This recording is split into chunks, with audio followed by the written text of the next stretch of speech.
Good morning mga kamars. So alam nyo ba kagabi mga kamars nanisid kami ng isda, no? So napakamalas ko mga kamars kasi nakaapak ako ng sea urchin or tuyong. Oh no! Grabe ang sakit mga kamars. Hindi ko kasi nakita kasi yung tubig pagadibdib hanggang dito, hanggang sa liog yung tubig.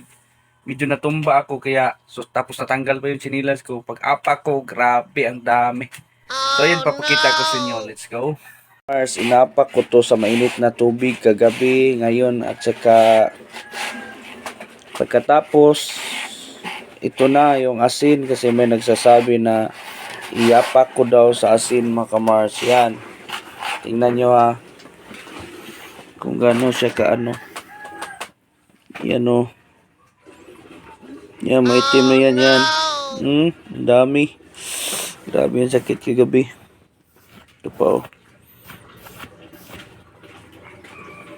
Dito pa sa ano, dito.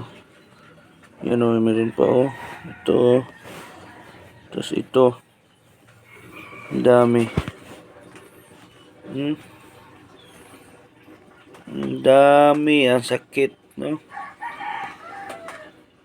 Ayan, kung nakikita nyo, grabe ang dami yung tumusok sa paa ko mga kamars. So, shout out sa mga naka-relate at naka-try na natusok ng tuyong or sea urchin.